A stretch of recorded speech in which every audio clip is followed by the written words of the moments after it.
rule ng mga mayayaman lamang sa Pilipinas.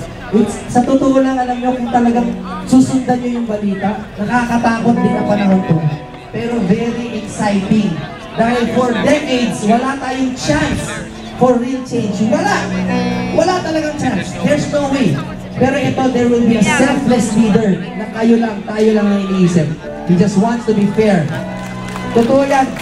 Abogadong diretso, gusto niya lahat magbayad ng tama, walang masyadong mabigatan sa buwis, at pag may budget sa kanye, mabubuo yung kanye. Pag may budget sa health, magkakaroon tayo ng health benefits. Ganyan si Mayor Duterte at Cayetano. Okay? You have to know what you're voting for. You have to understand. Sundan nyo ng konti.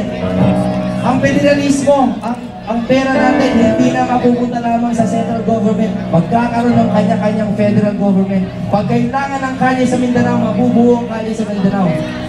Okay? Sino dito ang hindi taga Manila originally or Pampanga? Sino dito ang kung saan-saan ang galing, naghanap lang ng better? Ganyan, lalo na sa Manila, marami nagtataas ng kamay. Marami na naloloko. They think that if they go to Manila, gaganda buhay nila. Hindi totoo. Ang nadadatnan nila, traffic, less than minimum wage, contractualization sa mga big companies, yan ang inaabutan natin. That is the real plight of the Filipino. Hindi natin nakikita. Kasi kung minsan blind tayo sa sarili na lang natin, buhay na lang tayo nakatingin. We will sing Takbo. Dahil noong October 13, 3 days before filing, nag-record kami ng kanta. Ang sabi namin, takbo, Mayor, takbo, hindi para sa'yo. Takbo, ialay sa mundo. At kung pagod na ang inyong mga paa, tingnan nyo lang kaming umaasa. Lipad, kami ay sasama. Lipad, pagtungong pag-asa.